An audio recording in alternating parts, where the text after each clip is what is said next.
নমস্কার, আমি সমাপ্ত। আপনারা শুনছেন মৈত্র ক্লাসিক স্টোরি। আজকের গল্প স্ত্রীর ভাগ্য, কলমে শরদিন্দু বন্দ্যোপাধ্যায়। তাহলে আর দেরি করছি না, আজকের গল্প শুরু করছি। ধীরাজের বিবাহ দাম্পত্য জীবন একটা হাসির ব্যাপার হইয়া দাঁড়াইয়াছিল। ধীরাজ আমার ছোটবেলার বন্ধু। তারপর বড় হইয়া কলিকাতার একই মেসে একই ঘরে বাস করিয়াছি এবং একই শেয়ার দালালের অফিসে কেরানিগিরিও করেছি। সুতরাং তাহার হৃদয়ে মনের একটা স্পষ্ট চিত্র আমার মনে থাকা উচিত। কিন্তু এখন মনে হয় তাহার হৃদয়ের মধ্যে একটা গোপন চোর কুঠুরি ছিল। সেখানে সে কি রাখিত আমি কোনোদিনই জানিতে পারি নাই। অথচ সে চাপা প্রকৃতির লোক ছিল না। তাহার ছিপছিপে লম্বা চেহারা দেখিলে ও ধারালো মুখের ওই সান্নিত কথাবার্তা শুনিলে মনে হইত সে বিজ্ঞানের ছাত্র। তাহাকে কেরানি শ্রেণীর মানুষ বলিয়া একেবারেই মনে হইত না। সাধারণ মানুষ যে সকল প্রসঙ্গ সংকোচবশে এড়াইয়া যায়, সে তাহা খোলাখুলিভাবে আলোচনা করিত। তখন আমরা দুজনেই অবিবাহিত, সম্পূর্ণ আত্মীয় স্বজনহীন এবং দরিদ্র কেরানি। আমি অবশ্য এখনো দরিদ্র কেরানি রহিয়া গিয়াছি, কিন্তু ধীরাজের জীবনে এই কয় বছরে এত উত্থান পতন ঘটিয়াছে যে বিস্মিত হইতে হয়। ধীরাজের বুদ্ধি ছিল অত্যন্ত প্রখর, কিন্তু তাহার দেহটা ছিল ঠিক সেই পরিমাণেই অলস ও নিষ্কর্ম। ছুটির দিনে সারাদিন বিছানায় পড়িয়া থাকিত। ঘরে আড্ডা বসিলে সে বিছানায় শুইয়া শুইয়াই আড্ডায় যোগ দিত। অফিসে না গেলে চাকরি থাকিবে না, তাই সে অফিসে যাইত। তাও অফিসের কাজ এমন ব্যাগার ঠেলাভাবে করিত যে আমি তাহার অর্ধেক কাজ করিয়া না দিলে চাকরি থাকিত কিনা সন্দেহ। ধীরাজের বিবাহ একটি বিচিত্র ঘটনা। একটা ছুটির দিনে সকালবেলা আমি বাজারে গিয়েছিলাম তেল, সাবান, টুথ পাউডার প্রভৃতি কিনবার জন্য। বেলা 10টা নাগাদ ফিরিয়া আসিয়া দেখি ধীরাজ শয্যা ত্যাগ করিয়াছে, দাড়ি কামাইয়াছে, কাপড় চোপড় পরিয়া তৈরি হইয়া আছে। আমাকে দেখিয়াই সে বলিল, নে নে চল, এক্ষুনি বেরোতে হবে যে। আমি হা করিয়া কিছুক্ষণ চাহিয়া থাকিয়া বলিলাম, তোর আজ হলো কি বলতো? কোথায় কোথায় যেতে হবে? সে বলিল, আহা পরে শুনিস, এখন চট করে ভালো কাপড় চোপড় পরে তৈরি হয়ে নে, চল। 15 মিনিটের মধ্যে বাহির হইলাম। রাস্তায় চলিতে চলিতে জিজ্ঞাসা করিলাম, আচ্ছা কোথায় যাওয়া হচ্ছে সেটা এবার জানতে পারি কি? ধীরাজ বলিল, আমি যাচ্ছি বিয়ে করতে, সিভিল ম্যারেজ, তুই আমার সাক্ষী। রাস্তার মাঝখানে দাঁড়াইয়া পড়িলাম। বিয়ে? কার সঙ্গে আর কোথায়? সে আমার বাহু ধরিয়া টানিয়া লইয়া চলিল। বেশি দূর নয়, ওই 5 মিনিটের রাস্তা। কিন্তু পাত্রী কে? কার মেয়ে? কার মেয়ে জানি না, পাত্রীকে জানি, নাম উষা পাঠক, স্বাধীন মেয়ে, ইন্স্যুরেন্সে দালালি করে। আবার দাঁড়াইয়া পড়িলাম। কে কে দালালি করে? আরে পাত্রী দালালি করে। অতঃপর আর কিছু বলিবার রহিল না। বিমার দালালি করে এমন মেয়ে নিশ্চয় আছে, নচেৎ ধীরাজ তাহাকে বিবাহ করিবে কেমন করিয়া? কিছুক্ষণ নীরবে চলিবার পর বলিলাম, আচ্ছা তাহলে আমাকে ওই বিয়ের কথা আগে বলিসনি কেন? সে বলিল, আরে কি এমন মহামারী ব্যাপার যে ঢাক পিটোতে হবে? নানা প্রশ্নের মধ্যে একটা প্রশ্ন প্রবলতর হইয়া উঠিল। জিজ্ঞেস করিলাম, আচ্ছা কোথায় তোদের দেখাশোনা হলো তাও তো জানি না, তা প্রেম নাকি ওই প্রেমে পড়েছিস, কোনটা? ধীরাজ প্রশ্নের উত্তর দিল না, ঠোঁট চিপিয়া একটু হাসিল। ইতিমধ্যে আমরা একটি 3 তলা বাড়ির সামনে আসিয়া পৌঁছিলাম। সুতরাং আর প্রশ্ন করাও হলো না। ধীরাজ আমাকে লইয়া 3 তলা বাড়ির ডগায় উঠিল। ছিমছাম পরিচ্ছন্ন একটি ফ্ল্যাট। সে যুবতীটির ফ্ল্যাটের দরজা খুলিয়া দিল। সেও বেশ ছিমছাম, না সুন্দরী নয়, মুখখানা টিয়া পাখির মতন, কিন্তু চোখে আছে ওই চটুল কটাক্ষ। পরিপক্ক অধরে আছে খুন খারাপি রঙের হাসি। বেশবাস পরিবার ভঙ্গিতে দেহকে ওই আচ্ছাদন করার চেয়ে উন্মোচন করার চেষ্টাই বেশি। ধীরাজ পরিচয় করিয়া দিল। হ্যাঁ, আমার বন্ধু মানিক ঘোষ। উষা পাঠক আমার পানে চোখ বাঁকাইয়া হাসিল। সুসজ্জিত ঘরে গিয়া আমরা বসিলাম। ঘরের সাজসজ্জা দেখিয়া মনে হলো ধীরাজের ভাবী স্ত্রীর পয়সা আছে, বিমার দালালি করিয়া নিশ্চয়ই অনেক টাকা রোজগার করে। ঘরে আরো 2টি মানুষ আছে, বিলাতি পোশাক পরা ফিটফাট 2টি যুবক, একজন বাঙালি, অন্যটি মারোয়ারি।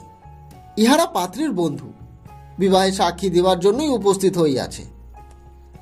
অল্পক্ষণ পরেই বিবাহের পুরোহিত অর্থাৎ ওই রেজিস্ট্রার মহাশয় চাপরাশির হাতে ওই বিরাট খাতা লইয়া উপস্থিত হইলেন। পাত্র পাত্রীকে 2-1টি ওই সওয়াল জবাব করলেন, খাতায় নাম লেখালেন, সাক্ষীদের সহি দস্তখত নিলেন। ব্যাস, বিবাহ হইয়া গেল। ঢাকঢোল নাই, বরযাত্রী কন্যাযাত্রী ওই কামড়া কামড়িও নাই, উলুস হাত পাক ওই কুশন্ডিকা কিচ্ছু নাই, অথচ পাকা বিবাহ হইয়া গেল। রেজিস্ট্রার মহাশয় দক্ষিণা লইয়া প্রস্থান করিলেন। খাসা বিবাহ বটে। অতঃপর আমরা সাক্ষীরা জলযোগ পূর্বক প্রস্থান করিলাম। নববধূ বঙ্কিম কটাক্ষপাত করিয়া ওই খুন খারাপি রঙের হাসি হাসিল। ধীরাজ বলিল, আচ্ছা ঠিক আছে ঠিক আছে, কাল অফিসে দেখা হবে, ঠিক আছে। বাসায় ফিরিয়া আসিলাম। মনটা খারাপ হইয়া গেল। একে তো বিবাহের পদ্ধতিটা নিতান্তই অনভ্যস্ত আমি, তার উপরে উষা পাঠক মেয়েটাকেও ভালো লাগিল না আমার। তাহার বন্ধু দুটিকে আমার ভালো লাগিল না। তাহাদের চাল চলন ভাবভঙ্গি খুবই পরিমার্জিত, তবু ভালো লাগিল না। ছুটির দিনে বাসার অন্য অধিবাসীরা সকলেই বাসায় ছিলেন। পাশের ঘরে আড্ডা বসিয়াছিল। আমি ফিরিয়া আসিলে 2-3 জন আমার ঘরে আসিলেন। একজন বলিলেন, কি ব্যাপার বলুন দেখি, ধীরাজবাবু আজ দুপুরের আগে বিছানা ছেড়ে কোথায় গেলেন? মনের দুঃখে ধীরাজের বিবাহর কথাটা বলিয়াই দিলাম। শুনিয়া সকলে চেঁচামেচি করিতে লাগিলেন, এ কি মশাই, এ কি রকম কথা, ধীরাজবাবু বিয়ে করলেন অথচ আমাদের একবার জানালেন না, না হয় বরযাত্রী নাই যেতাম, আর রসগোল্লা নাই খেতাম, ইত্যাদি ইত্যাদি। সুশীলবাবু নামক এক ভদ্রলোক বলিলেন, বোধহয় ওই অসবর্ণ বিবাহ। আচ্ছা পাত্রীর নাম কি শুনি? আমি বলিলাম, ওই উষা পাঠক। সুনীলবাবু ভ্রু যুগল ওই গুণ ছেঁড়া ধনুকের মতন লাফাইয়া উঠিল। উষা পাঠক? বলেন কি মশাই, সে যে নামজাদা মেয়ে। নামজাদা মেয়ে? আপনি তাকে চেনেন নাকি? সুনীলবাবু বলিলেন, না পরিচয় নেই, তবে কীর্তিকলাপ জানা আছে মশাই। সি সি সি সি সি সি সি সি সি। ধীরাজবাবু শেষে ওই উষা পাঠককে বিয়ে করলেন, এই জন্যই বুঝি কাউকে খবর দেননি। উষা পাঠকের কীর্তিকলাপ সম্বন্ধে আপনি কি জানেন মশাই? সুশীলবাবু অরুচিসূচক মুখভঙ্গি করিয়া বলিলেন, হ্যাঁ অনেক কিছু জানি মশাই, অনেক কিছু জানি। শুধু আমি নয়, আরো অনেকে জানে। উষা পাঠক যখন ওই কলেজে পড়তো তখন একটা ছেলের সঙ্গে ওই নটঘট করেছিল, বুঝলেন। পরে জানাজানি হয়ে যায়, কলেজ থেকে 2 জনকে তাড়িয়ে দেয়। তারপর উষা বিমার দালালি আরম্ভ করে। বিমার দালালিটা ছুতো, আসলে বড় মানুষের ছেলেদের মাথা খাওয়াটাই ওর পেশা, বুঝলেন তো। সুনীলবাবুরা চলিয়া যাইবার পর গুম হইয়া বসিয়া রহিলাম। ধীরাজ কি জানিয়া শুনিয়া একটা নষ্ট মেয়েকে বিবাহ করিল? কিন্তু কেন? এই লইয়া মেসে টিটকারি পড়িয়া যাইবে ভাবিয়া মনটা বৃতৃষ্ণায় ভরিয়া উঠিল আমার। পরদিন ধীরাজ আসিল না, মেসেও ফিরিল না। তারপর মাস দুয়েক আর তাহার দেখাও নাই। তাহার কাপড় চোপড়, বাক্স, বিছানা সবই বাসায় পড়িয়া আছে। তাহার চরিত্র যতটুকু জানি তাহা হইতে অনুমান করিলাম যে নবপরিণীতা স্ত্রীর বাসায় ওই বিছানায় শুইয়া পরম আনন্দে দিন কাটাচ্ছেন তিনি। রোজগেরে বউ যখন পাইয়াছে তখন আর কাজ করিয়া কি লাভ? বলা বাহুল্য, চাকরি আর রহিল না। আমি ইচ্ছে করলে তাহার স্ত্রীর বাসায় গিয়া খোঁজ খবর লইতেই পারতাম, কিন্তু তাহার স্ত্রী সম্বন্ধে যাহা শুনিয়াছিলাম তাহার পর আর সেদিকে যাইবার উৎসাহ আমার ছিল না। যাকে মরুকে, আমার কি? এইরূপ মনোভাব লইয়া বসিয়াছিলাম।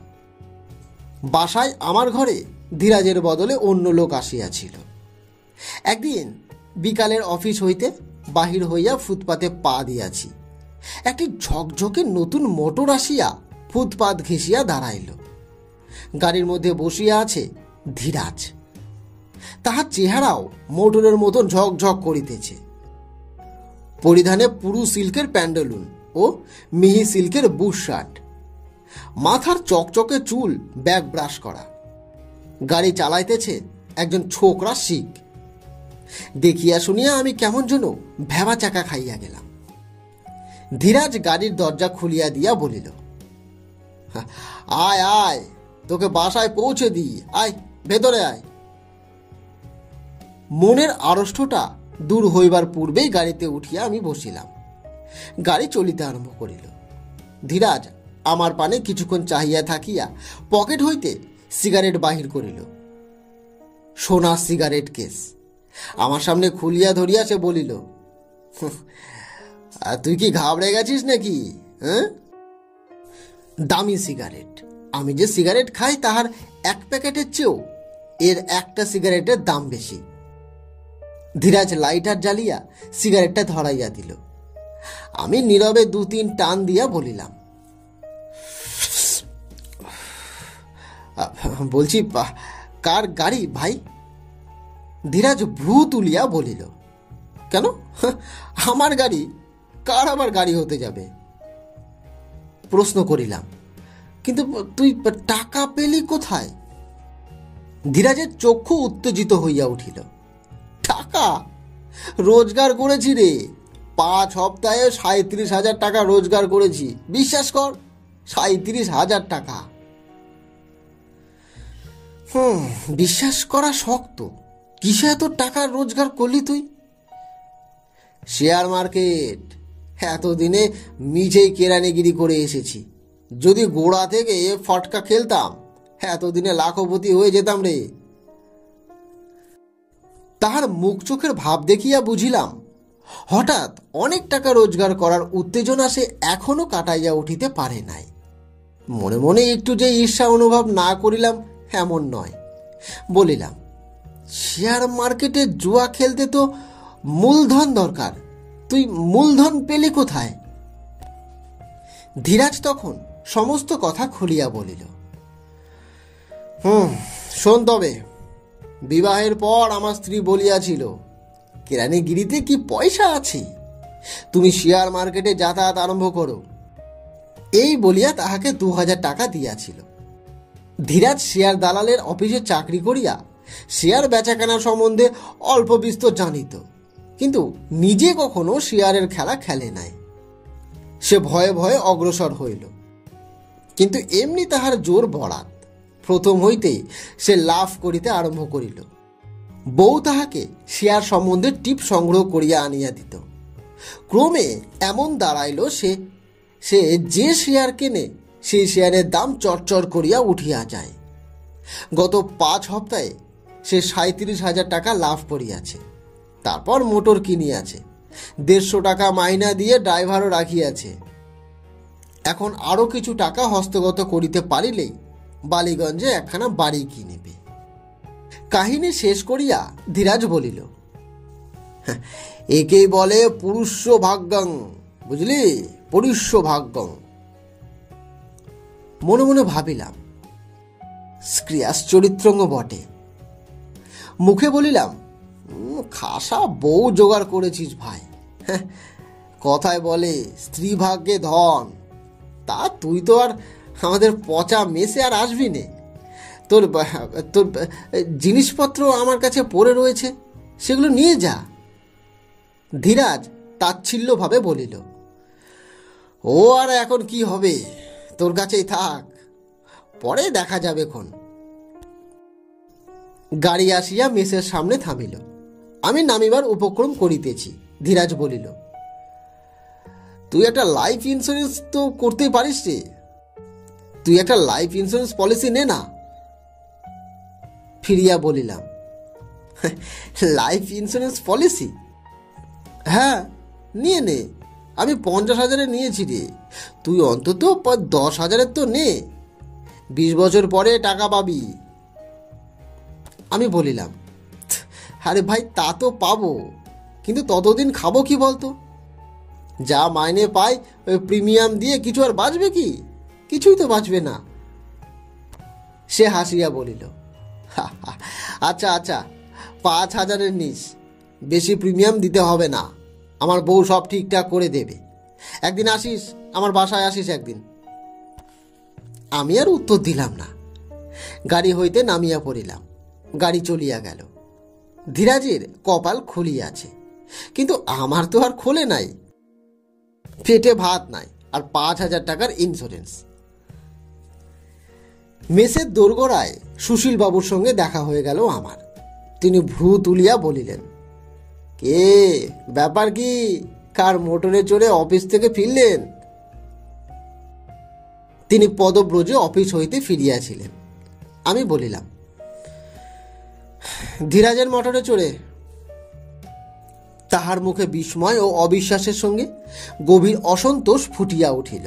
বলিলেন, বাবা, তাই নাকি? ধীরাজবাবু তাহলে এখন ওই স্ত্রীর রোজগারে মোটর হাঁকাচ্ছেন? আমি বলিলাম, পুরুষ ভাগ্যং। সুশীলবাবু হঠাৎ দপ করিয়া জ্বলিয়া উঠিলেন। ঝাঁটা মারি অমন ভাগ্যের মুখে, ইজ্জতের বদলে ওই মোটর গাড়ি। তিনি ঘৃণা ভরে পদত্যাপ করিয়া নিজের ঘরে চলিয়া গেলেন। বুঝলাম, ধীরাজের বিবাহের সংবাদে তিনি যতটা ক্ষুব্ধ হইয়াছিলেন, তাহার ভাগ্যোদয়ের সংবাদে ততটাই অসুখী হইয়াছেন। আমাদের মতন সামান্য সাধারণ মানুষের পক্ষে ইহাই বোধহয় স্বাভাবিক। ধর্মের জয় এবং অধর্মের ক্ষয় দেখিবার জন্য আমাদের মন সর্বদাই উৎসুক। ইহার ব্যতিক্রম দেখিলে মন খারাপ তো হবেই। ধীরাজের ভাগ্যোন্নতির খবর মেসে প্রচারিত হইল। ধীরাজের অনুপস্থিতিতে আমাকে লক্ষ্য করিয়াই বাক্য বাণ নিক্ষিপ্ত হইতে লাগিল, কারণ আমি ছিলাম তাহার নিকটতম বন্ধু এবং সম্প্রতি তাহার মোটর গাড়িতে চড়িয়াছি। আমি কিন্তু ব্যঙ্গ বিদ্রুপে বিচলিত হইতাম না, বরং ব্যঙ্গকারীদের দলে ভিড়িয়া গেলাম। তাহাতে প্রতিপক্ষের অভাবে ব্যঙ্গবীরেরা একটু ভগ্নোদ্দাম হইলেন বটে, কিন্তু পাই তারা কষায় একেবারে বন্ধ হইল না। বিশেষ করে সুশীলবাবু উদ্যোগী পুরুষ। তিনি মাঝে মাঝে বাহির হইতে নতুন খবর সংগ্রহ করিয়া আনিয়া স্তিমীয়মান জল্পনাকে চাঙ্গা করিয়া তুলিতেন।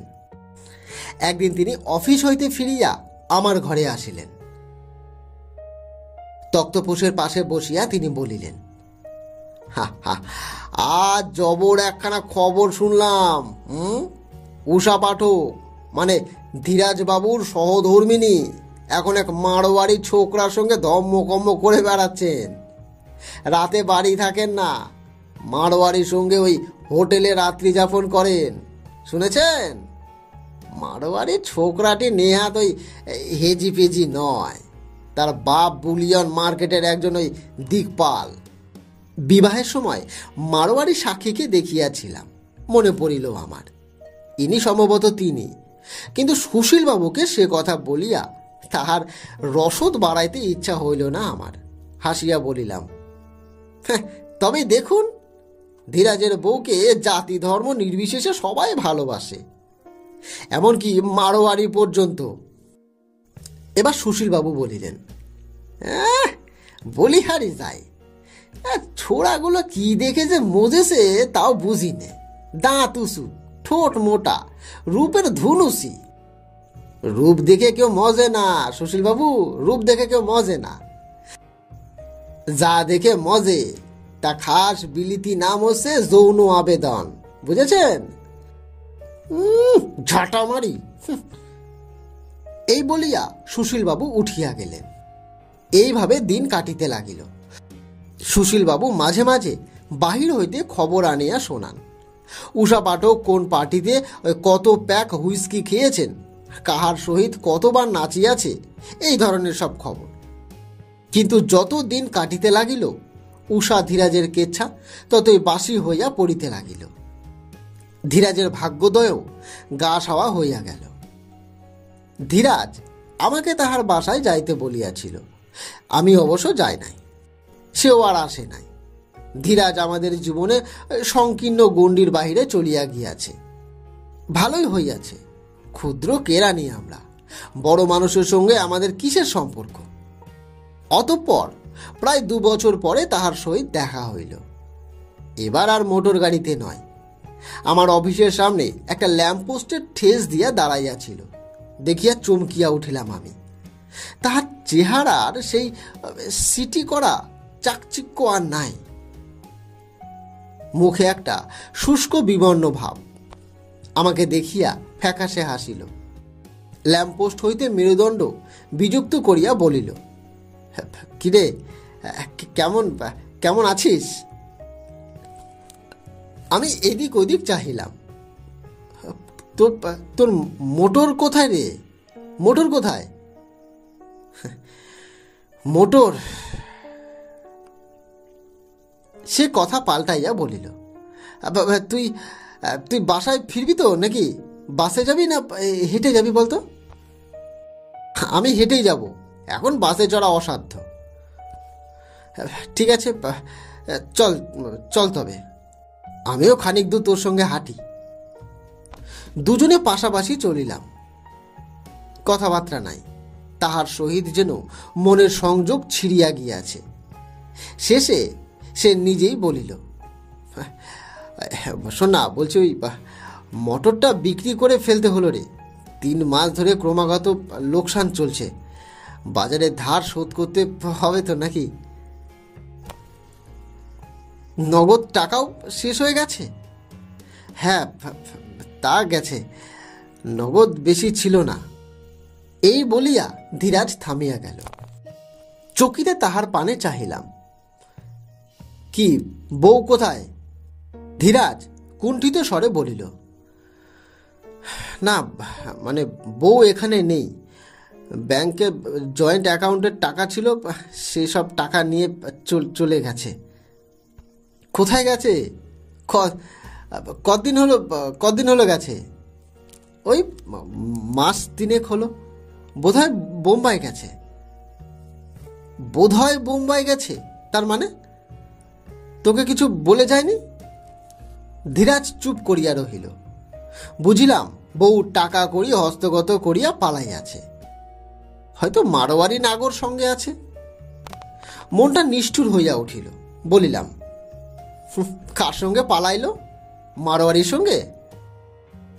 ধীরাজ আমার পানে একটা গুপ্ত কটাক্ষ হানিয়া মুখ ফিরাইয়া লইল। অস্পষ্ট স্বরে সে বলিল, না না না না, তুই ভুল শুনেছিস, মারোয়ারি নয়। বউ ইন্স্যুরেন্সের কাজে গেছে রে, বোম্বেতে ওদের হেড অফিস। তুই এখন আছিস কোথায় তাহলে? ওই বউয়ের বাসাতেই আছি। বছর খানেকের ভাড়া আগাম দেওয়া ছিল, এখনো 6 মাসের মতন মেয়াদ আছে, তাই আছি ওখানে। তাই সেখানেই পড়ে আছিস? তোর মতন বেহায়া না আমি 2খানা দেখিনি রে। তুই যদি মানুষ হতিস, বউকে ডিভোর্স করতিস। এই বলিয়া আমি সবেগে পা চালাইলাম। রাগে আমার গা তখন চলছিল। ধীরাজ কিন্তু আমার সঙ্গ ছাড়িল না। সেও পা চালাইল। কিছু দূর চলিবার পর হঠাৎ বলিল, শোন না, বলছি আমাকে 500 টাকা ধার দিতে পারিস? প্রথমত ধাঁধা লাগিয়া গিয়াছিল, তারপর হাসিয়া উঠিলাম। ও, এই জন্যই আমাকে তোর মনে পড়েছে, টাকা ধার চাই? তা আমি কত মাইনে পাই তুই তো জানিসই ভাই। 500 টাকা জলে ফেলে দেওয়ার মতন আমার অবস্থা এখন নেই। সে বলিল, আমি আমি বোম্বে থেকে ফিরেই তোর টাকা শোধ করে দেব রে। বুঝেছি, বোম্বে যাওয়ার জন্য টাকা দরকার তোর, বউকে ফিরিয়ে আনবি, তাই তো? তা ভালো কথা, কিন্তু আমি টাকা ধার দিতে যাব কেন তোকে বলতো? আমার টাকা অত সস্তা নয়, বুঝেছিস? অত সস্তা নয়। আমি আরো জোরে পা চালালাম। এবার ধীরাজ আমার সঙ্গে তাল রাখিবার চেষ্টা করিল না, আস্তে আস্তে পিছাইয়া পড়িল। আমি কিছু দূর গিয়া ঘাড় ফিরাইলাম। সে ফুটপাতের মাঝখানে দাঁড়াইয়া যেন কি চিন্তা করিতেছে, তারপর পিছু ফিরিয়া চলিতে আরম্ভ করিল। বাসায় ফিরিতেই সুশীলবাবু ঘরে আসিয়া বসিলেন। হ্যাঁ, আপনার বন্ধু পত্নী নতুন খবর শুনেছেন? বলিলাম, হ্যাঁ শুনেছি, বোম্বে পালিয়েছে। খবর কিন্তু নতুন নয়, 3 মাসের পুরনো। সুশীলবাবু একটু নিরাশ হইলেন, কিন্তু পরক্ষণেই সামলাইয়া লইয়া বলিলেন, তা যেন শুনেছেন, কিন্তু কার সঙ্গে পালিয়েছে তা কি জানেন? না, কার সঙ্গে? সুশীলবাবু বিজয় দর্পিত কণ্ঠে বলিলেন, ওটাই তো আসল খবর মশাই, পালিয়েছে ধীরাজবাবু ড্রাইভারের সঙ্গে। ড্রাইভার মানে মোটর ড্রাইভার? হ্যাঁ, একটা ঝুটি বাঁধা শিখ ছোড়া ছিল, তার সঙ্গে ভেগেছে। গলায় দড়ি বাবা, একটা বাঙালি জুটলো না শেষকালে। ওই শিখ বাঙালির মুখে চুনকালি পড়তে আর কি বাকি রইল বলেন তো? হ্যাঁ, আচ্ছা, উষা যদি শিখের বদলে বাঙালির সঙ্গে পালাইয়া যাইত, তাহলে কি রূপে বাঙালির গৌরব ওই বৃদ্ধি হইতো তা তো বুঝিলাম না মশাই। যা হোক, সুশীলবাবু উষ্ণ ক্ষোভ প্রকাশ করিতে করিতে প্রস্থান করিলে আমি ধীরাজের কথাই ভাবিতে লাগিলাম। যে বউ শিখ ড্রাইভারের সঙ্গে ওই কুলত্যাগ করিয়াছে, ধীরাজ তাহাকে খুঁজিতে যাইতেছে। যদি খুঁজিয়া পায়, তাহাকে ঘরে ফিরাইয়া আনিবে। প্রতিব্রতা নারীর গল্প শুনেছি বটে, পঙ্গু স্বামীকে কাঁধে তুলিয়া বেশ্যালয়ে গিয়াছিল, কিন্তু পুরুষ সম্বন্ধে এইরূপ রূপকথা শুনিয়াছি বলিয়া তো আমার মনে পড়ে নাই। ধীরাজ একটা নতুন আদর্শ সৃষ্টি করিল বটে, কিন্তু কিন্তু কেন? প্রেম না নিকষিত হেমু? ইহাই যদি প্রেম হয়, তবে তবে ঝাঁটা মারি অমন প্রেমের মুখে আমি। মাস 3 পরে সুশীলবাবু আবার নতুন খবর আনিলেন। লোকটির সংবাদ সংগ্রহ করিবার ক্ষমতা অসামান্য। কেন যে সংবাদপত্রের রিপোর্টার না হইয়া কেরানিগিরি করিতেছেন তাহা আমি জানি না। তিনি বলিলেন, ধীরাজবাবুর শিখ ড্রাইভারের হাত ধরিয়া বউ ফিরিয়া আসিয়াছেন, শুনেছেন? মনের সুখে ঘর কন্যা করছেন। বাবা, তাই নাকি? অবস্থা কেমন? অবস্থা খুবই উন্নত, কিন্তু শিখ ড্রাইভারকে বোধহয় ফিরিয়া আনেননি। এখন নিজেই মোটর হাঁকাচ্ছেন, আবার নতুন গাড়ি, কাঁচ পোকার মতন রং। আমার বন্ধুর তালিকা হইতে ধীরাজের নাম কাটিয়া দিলাম। আমি যদি কোনোদিন বিবাহ করি, পাড়া গা হইতে একটা ওই হাবা গবা মেয়ে দেখিয়া বিবাহ করিব। তথাপি যদি সে কাহারও সহিত পলাইয়া যায়, তাহাকে ত্যাগ করিয়া আর একটা হাবা গবা মেয়ে দেখে আবার বিবাহ করিব। আমার জীবন দর্শনের সহিত ধীরাজের জীবন দর্শনের কোনো মিল নাই। মাঝখানেক পরে একদিন ধীরাজ দম্পতিকে সচক্ষে দর্শন করিলাম।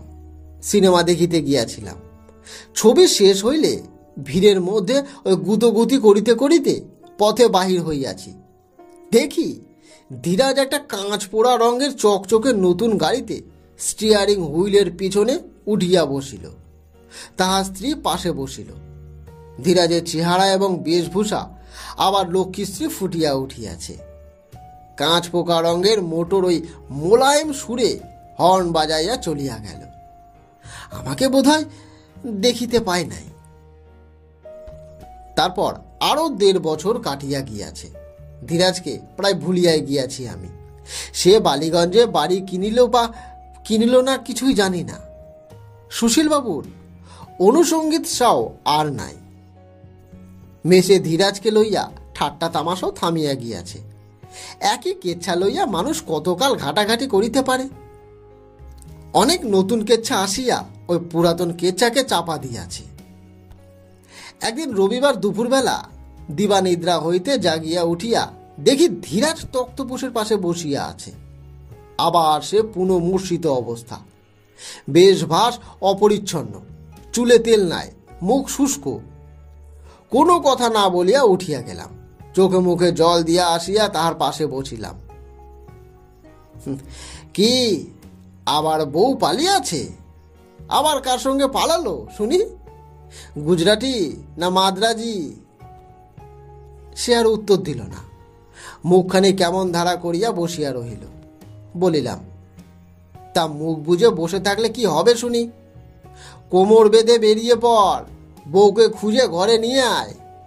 শোন, আমি কিন্তু ভাই ওই টাকা ধার দিতে পারবো না। ধীরাজ আস্তে আস্তে বলিল, না রে, উষা কলকাতাতেই আছে। তাকে ফিরিয়ে আনবার চেষ্টা করিলাম, কিন্তু এলো না রে। পকেট হইতে এক টুকরো কাগজ বাহির করিয়া আমার হাতে দিল। কাগজের ভাঁজ খুলিয়া দেখিলাম তাহাতে মেয়েলি অক্ষরে লেখা আছে, তোমার সঙ্গে আমার আর পোষাচ্ছে না, আমি আর একজনের সঙ্গেই চললাম। তুমি এই চিঠির জোরে ডিভোর্স নিতেই পারো। ইতি উষা। চিঠি ফেরত দিয়া বলিলাম, তবে তো রাস্তাই খোলা। কার সঙ্গে পালিয়েছে শুনি? ধীরাজ পূর্ববৎ স্ত্রীয়মান সুরে বলিল, সিরাজ ব্যাংকের ম্যানেজারি ডিরেক্টর তার ছেলের বাড়িতে আছে। বাড়ির ফটকে দারোয়ানের পাহারা, আমাকে ঢুকতে দিচ্ছে না। তাহলে আবার বউকে ফিরিয়ে আনতে চাস? বাপরে বাপ, ধন্যী তুই, ধন্যী তোর ভালোবাসা। সে ক্লান্ত স্বরে বলিল, তুই সবই ভুল বুঝছিস রে, ভালোবাসা নয়। যাক, সে কথা যাকে। আমাকে পুরনো চাকরিটা আবার জুটিয়ে দিতে পারবি? টাকা কড়ি সব গেছে। বাসাটাও সপ্তাহখানেকের মধ্যে আমাকে ছেড়ে দিতে হবে। আমি বলিলাম, চাকরি খোয়ানো যত সহজ, জুটানো তত সহজ নয়, বুঝলি? তবু চেষ্টা করে দেখছি, যদি পারি তাহলে জোগাড় করে দেব। ঠিক আছে, দেখিস। বাক্স বিছানা সবই তো আছে। আচ্ছা, আজ উঠি, কাল দেখা করব। উষা বড় পয়মন্ত ছিল রে। চাপা নিঃশ্বাস ফেলিয়া ধীরাজ চলিয়া গেল। পরদিন বিকালে অফিস হইতে বাহির হইয়া দেখি ধীরাজ ল্যাম্পপোস্টে ঠেই দিয়ে দাঁড়াইয়া আছে। আমাকে দেখিয়া মুখে হাসি আনিবার চেষ্টা করিলেন। এমন সময় একটা কাণ্ড ঘটিয়া গেল। ধীরাজের জীবন প্রহসন যে এমন ট্র্যাজিক সুরে পরিসমাপ্তি লাভ করিবে তাহা কল্পনা করিতে পারি নাই। সবেমাত্র অফিস আদালত ছুটি হইয়াছে। রাস্তা দিয়া বাস ও মোটরের উদ্দাম স্রোত বহিয়া যাইতেছে। আমি ফুটপাতে তাহার পাশে গিয়া দাঁড়াইয়াছি। হঠাৎ রাস্তায় একটা বিশেষ রকমের মোটরের হর্নের আওয়াজ শুনতে পেলাম। ধীরাজও শুনতে পেয়েছে। তীরস্বরে মাথা ঘুরিয়া দাঁড়াইলাম। তাহার দৃষ্টি অনুসরণ করিয়া দেখিলাম গাড়িতে বিলাতি বেশধারী মালিক চালকের পাশে বসিয়া আছে ধীরাজের স্ত্রী উষা। তাহাদের গাড়ি আমাদের ছাড়াইয়া কিছু দূর গিয়াছে। ধীরাজ চিৎকার করিয়া ফুটপাত হইতে রাস্তায় নামিয়া গাড়ির পেছনে পেছনে ছুটিল। তারপর বিকাল 5:30টার সময় সদর রাস্তা দিয়া পাগলের মতন ছুটিয়া যাইতে যাহা হওয়ার ঘটনা তাহাই হইল। একটা দ্রুতগামী বাস তাহাকে ধাক্কা দিয়া রাস্তায় ফেলিয়া দিল। বিপরীত দিক হইতে অন্য একটা বাস তাহাকে মারাইয়া চলিয়া গেল। ধীরাজের মনসত্ব বুঝিবার চেষ্টা করি। সে বলিয়াছিল, ভালোবাসা নয়, তবে কি? সে বুদ্ধিমান ও অলস প্রকৃতির মানুষ ছিল। তাহার মনে টাকার ক্ষুধা ছিল, ভোগ বিলাসের লোভ ছিল। বিবাহের পর তাহার কপাল খুলিয়াছিল। আবার বউ পালাবার সঙ্গে সঙ্গে অবস্থার দারুণ অবনতি হইয়াছিল। ধীরাজের বিশ্বাস জন্মিয়াছিল বউ তাহার ভাগ্যদাত্রী। তাই সে প্রাণপণে নষ্ট চরিত্র স্ত্রীকে ধরিয়া রাখিবার চেষ্টা করিয়াছিল। ইহাই কি তাহার মনুষ্যত্ব?